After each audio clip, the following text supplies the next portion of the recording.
नमस्कार दोस्तों, स्वागत है आपको मेरे YouTube channel Haryana online scheme में। तो आज हम बात करने वाले हैं नवोदय फॉर्म के बारे में, यानी जो बच्चे नवोदय विद्यालय में स्टडी करने के इच्छुक हैं तो यह वीडियो उनके लिए है। यानी चाहे बच्चा सरकारी स्कूल में स्टडी कर रहा हो या मान्यता प्राप्त प्राइवेट स्कूल में स्टडी कर रहा हो, तो वह अगर नवोदय विद्यालय में स्टडी करना चाहता है तो उनके लिए जो फॉर्म है वो ओपन हो चुके हैं। और यह अभी सिर्फ 9th क्लास के लिए शुरू हुआ है, यानी जो बच्चा अभी मौके का 8th क्लास में पढ़ाई कर रहा है और वह 9th क्लास में नवोदय में पढ़ाई करना चाहता है तो उनके लिए जो ऑनलाइन आवेदन है वह शुरू हो चुके हैं। नवोदय में दाखिले के लिए आप किस प्रकार से घर बैठे ऑनलाइन आवेदन कर सकते हैं, इसके लिए चलते हैं लैपटॉप स्क्रीन पे। तो सबसे पहले अपने मोबाइल फोन या लैपटॉप पर कोई भी ब्राउजर ओपन करके यहाँ पर आपने साइट विजिट करनी है navodaya.gov.in। इसके बाद आपके सामने इस तरह का इंटरफेस है वह ओपन होगा। तो यहाँ पे आपको एक लिंक मिलेगा, click here to submit online application form for class 9th lateral entry selection test 2023। The last date to apply is 15/10/22। यानी 9th क्लास में दाखिले के लिए जो आपका सिलेक्शन टेस्ट होता है 2023 का वह शुरू हो चुका है और इसकी जो लास्ट डेट है वह 15/10/2022 है। यानी 15/10/2022 से पहले आप नवोदय में दाखिले के लिए जो फॉर्म है अप्लाई कर सकते हैं। तो यहाँ पे आप इस लिंक पे क्लिक कर दीजिए।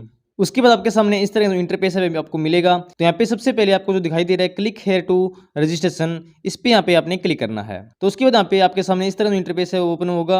यहाँ पे आप देख सकते हो online application for lateral entry admission to class 9th 2023-24। यानी 2023-24 में एडमिशन का जो फॉर्म है वह शुरू हो चुका है और इसके लिए आप यहाँ पे अप्लाई कर सकते हैं। यहाँ पे सबसे पहले आपसे पूछा गया स्टेट, यानी यहाँ पे आपकी जो स्टेट है वह चूज करनी है। तो यहाँ पे आप अपनी जो स्टेट है वह चूज कर लीजिए और उसके बाद नीचे डिस्ट्रिक्ट, यहाँ पे आपकी डिस्ट्रिक्ट का नाम सेलेक्ट करना है और उसके बाद सबमिट। उसके बाद यहाँ पे आपको इस तरह का जो प्रोफार्मा है वह आपको यहाँ पे मिलेगा। तो यहाँ पे सबसे पहले पूछा गया है पर्सनल डिटेल, यानी यहाँ पे आपकी जो पर्सनल डिटेल है वह फिल करनी है। तो यहाँ पे सबसे पहले नेम ऑफ द कैंडिडेट, यानी यहाँ पे कैंडिडेट का नाम आपने यहाँ पे फिल करना है। कैंडिडेट का नाम फिल करने के बाद आगे है मदर्स नेम, यानी यहाँ पे आपकी माता का नाम आपने यहाँ पे फिल करना है। उसके बाद आगे है फादर्स नेम, यानी यहाँ पे आपके पिता का नाम आपने यहाँ पे फिल करना है। उसके बाद है name of the guardian option. तो अगर आपके जो माता पिता वह नहीं है और आपकी जो परवरिश है वह कोई और कर रहा है तो उसका नाम आप यहाँ पे गार्डियन के अंदर आप दे सकते हैं। और अगर आपके माता पिता है तो यहाँ पे आप इसे खाली भी छोड़ सकते हैं। और उसके बाद है आधार नंबर, यहाँ पे आपका जो आधार कार्ड का नंबर है वह आपने यहाँ पे फिल करना है और यह भी मैंडेटरी नहीं है। अगर आपके पास आधार कार्ड का नंबर नहीं है तो आप इसे भी खाली छोड़ सकते हो। उसके बाद nationality of the candidate Indian. तो उसके बाद आगे है आइडेंटिफिकेशन मार्क, यानी अगर आपके चेहरे आदि पर कोई निशान है या कहीं पर हाथ पैर पे कोई आपके चोट आदि का कोई निशान है तो वह आपको यहाँ पे लिखना है। उसके बाद आगे है जेंडर, यानी आप मेल है या फीमेल है वह आपने यहाँ पे सिलेक्ट करना है। उसके बाद आगे है कैटेगरी, यहाँ पे आपने कैटेगरी चूज़ करनी है कि आप किस कास्ट से हैं, जनरल से हैं, एससी से हैं या एसटी या ओबीसी। उसके बाद आगे है मैरिटल स्टेटस, यानी आप मैरिड है या अनमेरिड, तो आप यहाँ पे फिल कर दीजिए। उसके बाद आगे डेट ऑफ बर्थ, यहाँ पे आपकी जो डेट ऑफ बर्थ है वह आपने यहाँ पे फिल करनी है। उसके बाद आगे है डिसेबिलिटी इफ़ एनी, अगर आप विकलांग आदि है तो आप यहाँ पे लिख सकते हो और कितने % है वह आप यहाँ पे फिल कर सकते हो। और यह स्टेप क्लियर करने के बाद यहाँ पे आगे जो दिखाई दे रहा है कम्युनिकेशन डिटेल, इस पर आपने क्लिक करना है। इसके बाद यहाँ पे मांगा गया है वर्तमान डाक पता, यानी यहाँ पे आपका जो डाकखाना लगता है वह डाकखाना का पता आपने यहाँ पे फिल करना है। उसके बाद यहाँ पे आपका पिन कोड क्या है वह आप यहाँ पे फिल कर दीजिए। और उसके बाद आगे है मोबाइल नंबर, यहाँ पे आपका जो मोबाइल नंबर है वह आपने यहाँ पे फिल करना है। यह फिल करने के बाद आगे है अपलोड, इस पर आपने यहाँ पे क्लिक करना है। और उसके बाद यहाँ पे सबसे पहले upload candidate photo size 1000 KB in JPG format, only passport size photo should be uploaded, यानी यहाँ पे आपने जो फोटो अपलोड करनी है वह 10 KB से लेकर 100 KB के बीच की होनी चाहिए, यानी 100 KB से बड़ी फोटो यहाँ पे अपलोड नहीं होगी।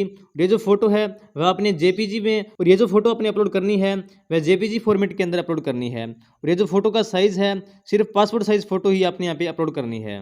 उसके बाद आगे है अपलोड कैंडिडेट सिग्नेचर, यहाँ पे अभ्यर्थी के हस्ताक्षर अपलोड करने हैं, यानी यहाँ पे जो कैंडिडेट है उनके सिग्नेचर आपने यहाँ पे अपलोड करने हैं।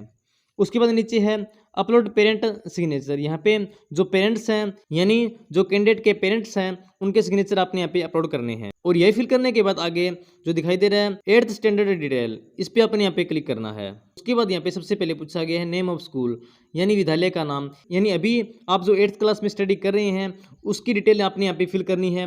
यानी अभी आप कौन से विद्यालय में स्टडी कर रहे हो, आप सरकारी स्कूल में पढ़ाई कर रहे हो या आप प्राइवेट मान्यता प्राप्त स्कूल में पढ़ाई कर रहे हो, तो वह डिटेल आपने यहाँ पे फिल करनी है। तो सबसे पहले यहाँ पे आपके स्कूल का नाम आप यहाँ पे फिल कर दीजिए। उसके बाद यहाँ पे पूछा गया है रिकॉग्नाइज्ड एंड नॉट रिकॉग्नाइज्ड, यानी आप जिस स्कूल में पढ़ाई कर रहे हैं वह मान्यता प्राप्त है या गैर मान्यता प्राप्त है। तो यहाँ पे आप मान्यता प्राप्त सेलेक्ट कर दीजिए। और उसके बाद यहाँ पे स्टेट, डिस्ट्रिक्ट और यहाँ पे स्कूल लोकेशन, यानी स्कूल का एरिया कहाँ पे है, रूरल में है यानी गांव के अंदर या अर्बन के अंदर या शहर के अंदर है, तो वह आप यहाँ पे फिल कर दीजिए।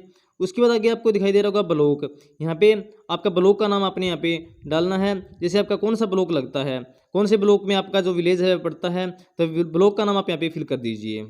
और उसके बाद आगे है नेम ऑफ द विलेज और town in which the school is location, यानी आपका जो स्कूल है वह कौन से गांव या शहर के अंदर स्थित है, वह डिटेल आप यहाँ पे फिल कर दीजिए। उसके बाद आगे है डेट ऑफ ज्वाइनिंग, यानी आपने 8वीं कक्षा के अंदर कब एडमिशन लिया था, वह डेट आपने यहाँ पे फिल करनी है। दाखिले की डेट, जो 8th क्लास में आपने दाखिला लिया था उसकी डेट आपने यहाँ पे फिल करनी है। उसके बाद आगे है expected date of passing in which 8th class, यानी कक्षा 8वीं उत्तीर्ण करने की संभावित तिथि, यानी जो आप 8वीं क्लास में स्टडी कर रहे हो उसके जो एग्ज़ाम वगैरह वह कब तक होने हैं, कब तक आप जो 8वीं क्लास में पास कर सकते हो, वह डेट आपने यहाँ पे फिल करनी है। उसके बाद आगे पूछा गया medium through which candidate in study in class 8th, यानी जो आप 8th क्लास की स्टडी कर रहे हो वह आप कौन से मीडियम में कर रहे हो, या हिंदी में कर रहे हो या इंग्लिश में कर रहे हो या किसी अदर भाषा में आप स्टडी कर रहे हो, तो वह आपने यहाँ पे फिल करना है। और अगर आप हिंदी इंग्लिश के अलावा अगर अदर लैंग्वेज में स्टडी कर रहे हो तो आपको यहाँ पे आगे इफ़ अदर में यहाँ पे फिल करना है। और यह फिल करने के बाद आगे प्रीव्यू डिटेल, इस पे अपने यहाँ पे क्लिक करना है। तो उसके बाद प्रीव्यू डिटेल के अंदर यहाँ पे आपकी जो डिटेल है वह आपको यहाँ पे सारी शो हो जाएगी। इसे आपने एक बार चेक कर लेना है कि जो डाटा यहाँ पे दिया गया है वो बिल्कुल करेक्ट हो। और अगर आपको यहाँ पे जो डाटा दिया है वह सारा करेक्ट मिलता है तो आप यहाँ पे लास्ट में जो सबमिट डिटेल दिखाई दे रही है इस पर अपने यहाँ पे क्लिक कर देना है। तो यहाँ पे जो डिस्क्रिप्शन दे रखी है वह आपने एक बार पढ़ लेनी है। यहाँ पे जो आपको खाली बुक्स दिखाई दे रहा है उस पर अपने यहाँ पे क्लिक कर देना है। उसके बाद आगे जो यहाँ पे कैप्चा दिया है कैप्चा आप यहाँ पे फिल कर दीजिए। और उसके बाद यहाँ पे आप सबमिट बटन पे क्लिक कर दीजिए। तो इसके बाद आपका जो फॉर्म है वह सक्सेसफुली सबमिट हो जाएगा। तो यहाँ पे देखिए registration complete, your registration number user name is, यानी यहाँ पे आपका जो पंजीकरण है वह पूर्ण हो चुका है और यहाँ पे आपकी जो पंजीकरण संख्या है वह आ चुकी है। उसके बाद नीचे देखिए password has been send to your give mobile number, यानी आपका जो मोबाइल नंबर आपने दिया था उस पर जो आपका पासवर्ड है वह भेज दिया गया है। और नीचे आप नोट में देख सकते हो password is your date of birth, यानी आपकी जो डेट ऑफ बर्थ है वही आपका पासवर्ड है। तो यहाँ पे आपको जो पंजीकरण संख्या दिखाई दे रही है इसे आपने यहाँ पे कॉपी कर लेना है। और उसके बाद आपने जो होम पेज दिखाई दे रहा है इस पर आपने यहाँ पे क्लिक करना है। तो यहाँ पे लॉगिन के अंदर सबसे पहले जो यूज़र नेम दिया गया है इसके अंदर जो आपकी पंजीकरण संख्या है वह आप यहाँ पे पेस्ट कर दीजिए। और उसके बाद नीचे पासवर्ड, तो अगर आपकी जो डेट ऑफ बर्थ है वह 00/2009 है तो यहाँ पे आप लिखोगे 01012009। उसके बाद नीचे आपको यहाँ पे कैप्चा दिखाई दे रहा है, कैप्चा आप यहाँ पे फिल कर दीजिए। और उसके बाद लॉगिन, तो यहाँ पे आपको ऊपर दिखाई दे रहा होगा डाउनलोड रजिस्ट्रेशन फॉर्म, इस पर आपने यहाँ पे क्लिक करना है।